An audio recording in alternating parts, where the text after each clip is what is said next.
On ne tolérera pas le moindre incident. C'est la mise en garde de la préfète de Lyon, ici en France, alors qu'une marche d'hommage à Quentin Derengue se tient ce samedi après-midi dans la ville.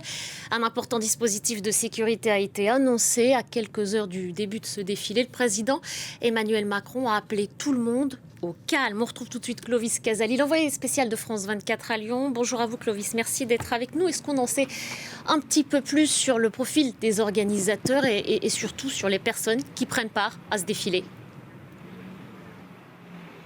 Alors les organisateurs, 2 femmes, une amie de Quentin, ce jeune étudiant de 23 ans qui a été lynché, qui est mort lors d'une rixe entre militants d'ultra-droite et d'ultra-gauche.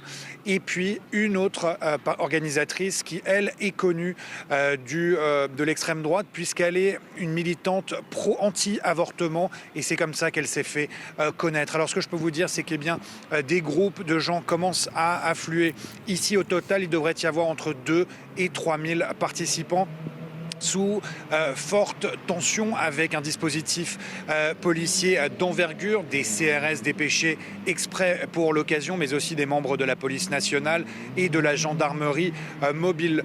Le parcours du défilé, du cortège, est assez court, 1,4 km environ, qui partira d'ici place Jean Jaurès, direction la rue Lagrange, où a été tué le jeune Quentin.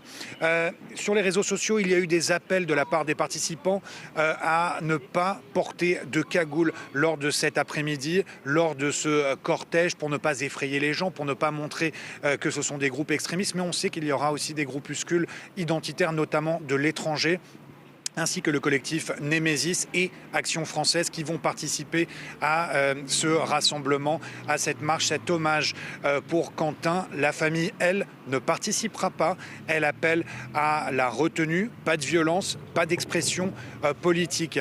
Je vous l'ai dit, un fort dispositif policier alors que le président de la République, Emmanuel Macron, lui, appelle au calme. Cette manifestation, ce cortège, Clovis, doit s'élancer d'ici 1 heure à peu près. Qu'est-ce qu'on vous a dit avant le début de cette manifestation ? Que vous ont exprimé les Lyonnais avec lesquels vous avez pu vous entretenir ? Alors j'ai parlé à un couple de retraités qui est venu avec un bouquet de fleurs. Il y a beaucoup de gens qui arrivent avec des fleurs ici parce qu'il y aura une minute de silence. Il y aura des gens qui vont déposer des fleurs sur le lieu du meurtre, de la mort de Quentin. Et les gens nous disent « ça aurait pu être notre fils ». C'est pour ça qu'on voulait être là aujourd'hui. Il est mort sous les coups de l'ultra-gauche. C'est intolérable. Voilà ce que nous disent les gens.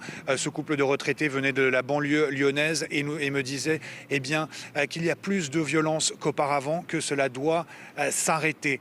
Ce que je peux vous dire aussi, c'est que les gens ici veulent rendre hommage, mais aussi réclament justice. Et à l'heure actuelle, il y a 7 mises en examen, 6 personnes écrouées pour homicide volontaire ou complicité, dont l'assistant parlementaire du député LFI, Raphaël Arnaud.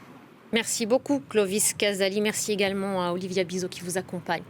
On reste